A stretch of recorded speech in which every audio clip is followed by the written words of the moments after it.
পথে যাব না, ওই পথে যাব না, ওই পথে যাব না, সোজা করেছে মানা ওই পথে যাব না,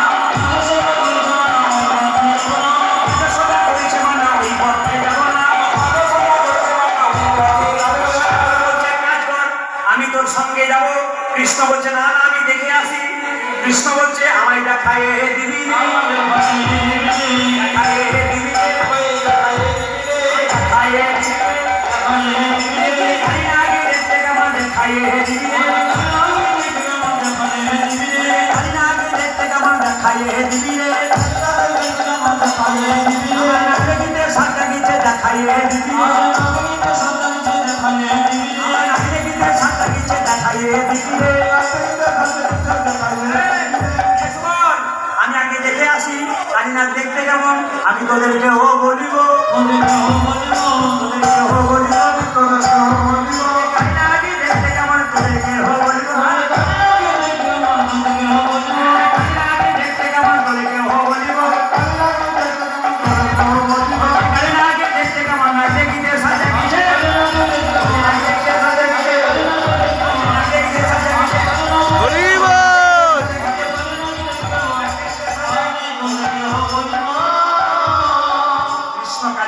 দমন করবে বলে যাচ্ছে, মাকে প্রণাম করে আসবে। আপনাদের মন্দিরে আপনারা প্রণাম করছেন, আপনারা মন্দিরে আপনারা প্রণাম করছেন, কিন্তু প্রায়জন ভুল করছেন। প্রণাম যাতে আপনাদের ভুল না হয় তার জন্য নিবেদন রইল। ভগবানের মন্দিরে প্রণাম করবেন ভগবানকে মা দিকে রেখে, দেবদেবীর মন্দিরে প্রণাম করবেন দেবদেবীকে ডান দিকে রেখে। সোজা প্রণাম কেউ করবেন না। যদি এই মন্দিরে বিশালাক্ষী মায়ের মন্দিরে প্রত্যেকদিন যদি সোজা প্রণাম করছেন আপনি ভুল করে দিচ্ছেন। আমি বারবার আপনাদের বলে দিয়ে গেলাম, কোনো লাভ হবে না, আপনাদের বেকার হয়ে যাবে। মন্দিরে প্রণাম করতে গেলে যদি সোজা প্রণাম করেন আপনি না, কি দেবতার মন্দিরে কি কৃষ্ণের মন্দিরে, আপনি গোটাটাই ভুল করছেন, আপনার কোনো ফল হবে না। আবার একবার বলে দিই, ভগবানকে প্রণাম করবেন কৃষ্ণ, বিষ্ণু, নারায়ণ, অদ্বৈত, শ্রীবাস, গদাধর, পঞ্চতত্ত্ব প্রণাম করবেন বাঁ দিকে রেখে। সাধুগুরু বৈষ্ণবকে প্রণাম করবেন সম্মুখে সোজা। বাবা মাকে প্রণাম করবেন সোজা। আর মা কালী, মা মনসা, দেবদেবীকে প্রণাম করবেন ডান দিকে রেখে। কি বললাম? মা কালী, মা মনসা, মা দুর্গা আপনি কোন দিকে প্রণাম করতে বলুন? ডান দিকে রেখে। সবাই দেখান।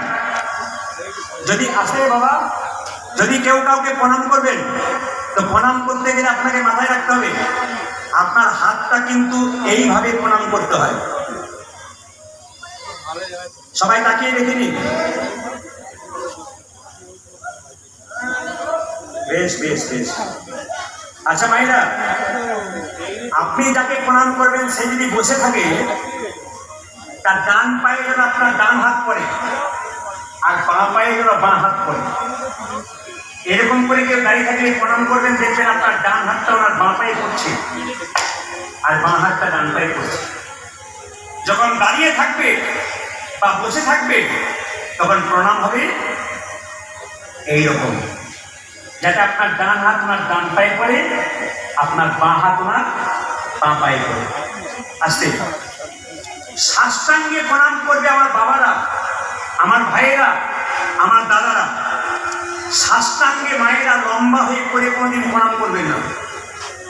যে যেখানে কীর্তন শুনছেন কোনোদিন লম্বা হয়ে পড়ে মন্দিরে প্রণাম করবেন না। আপনারা যদি প্রণাম করেন আপনাদের অপরাধ হবে। অপরাধটা বেশি খুলে বলবো না, পরবর্তী ক্ষেত্রে বলবো। আপনারা পঞ্চাঙ্গে প্রণাম করবেন, হাঁটু গেড়ে প্রণাম করবেন। আপনাদের কপাল মাথায় ঠিকবে, দুটো পা মাটিতে ঠিকবে আর দুটো হাত মাটিতে ঠিকবে। এগুলো মাথায় রাখবেন, আপনাদের লাভ আছে। এই প্রণামের কয়েকটা নিয়ম বলে দিলাম।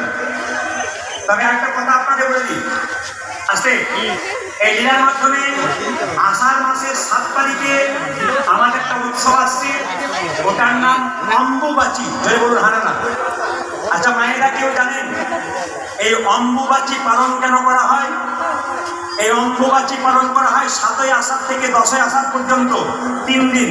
কেন? এই দিন ধরিত্রী দেবী মানে পৃথিবী মা রজস্বলা হয়ে থাকে, রজবতী হয়ে থাকে। মায়েরা যেমন 4 দিন অসহ্য অবস্থায় থাকেন, রজস্বল অবস্থায়। পৃথিবী ধরিত্রী মা 7 তারিখে আষাঢ় মাস থেকে তিনি রজবতী হবেন। এই সময় যারা চাষবাস করেন, যাদের মাঠ আছে, ফসল আছে, তাদেরকে বলবো এই সময় মাটি কর্ষণ করবেন না। একটা কোদাল দিয়ে হোক কিছু হোক মাটি খুঁড়বেন না। 2, কোনো বীজ ফেলবেন না। 3, কোনো গাছ লাগাবেন না। 4, কোনো গাছ কাটবেন না।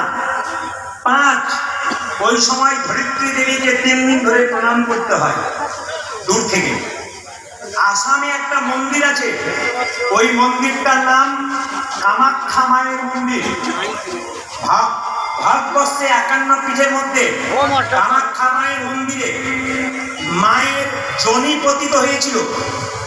ওই মন্দির গেলে দেখবেন ওখানে 3 দিন ধরে মন্দির বন্ধ থাকে, মায়ের পুজো হয় না, মায়ের দরজা খোলা হয় না।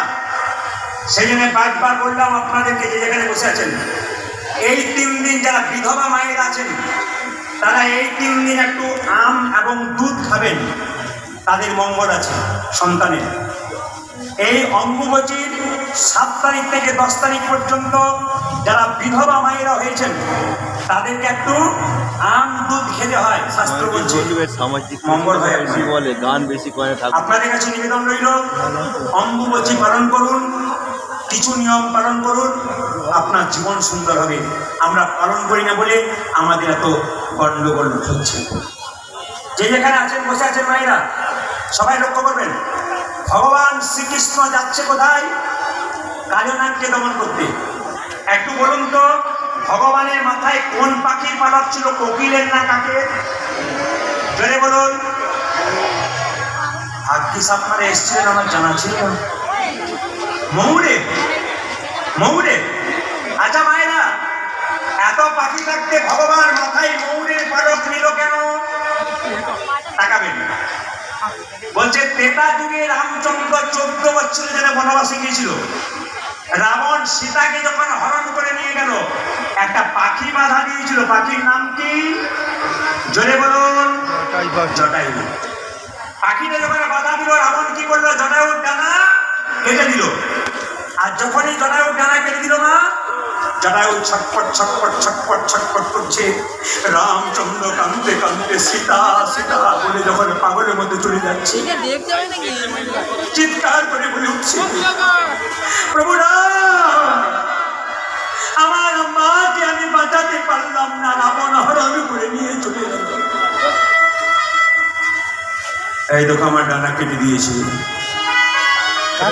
সঙ্গে সঙ্গে রামচন্দ্র বলল, জটায়ু তুমি তোমার মায়ের জন্য এত করেছো, তোমার ডানা কেটে দিয়েছে রাবণ, তুমি আর বাঁচবে না। তোমার যা অবস্থা, তুমি মৃত্যুর আগে তুমি কি চাও?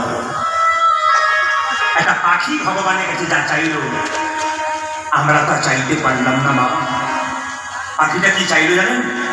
জটায়ু বলল, প্রভু আমি জানি আমি মরে যাব, কিন্তু মৃত্যুর আগে তোমার কাছে আমার একটা জিনিস চাওয়া আছে।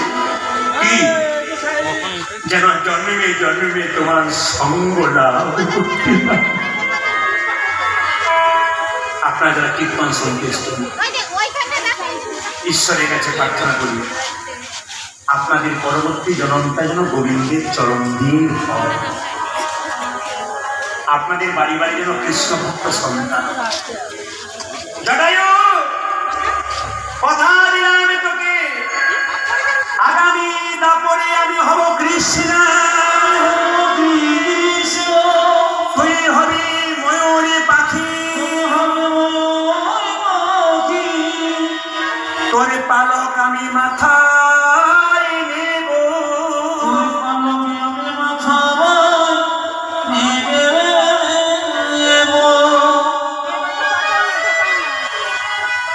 অনেক সুন্দর সুন্দর তত্ত্ব আছে, কিন্তু পরবর্তী একটা দল আছে বলে আমাকে হিসাবে যেতে হচ্ছে। আজকে চলুন কৃষ্ণ কালনাগকে দমন করতে যাচ্ছে, সবাই হাত তুলে তুলে যাবো, সবাই মিলে হাত তুলে সবাই কৃষ্ণ কৃষ্ণ হরি বল, হাত তুলে কৃষ্ণ মাধব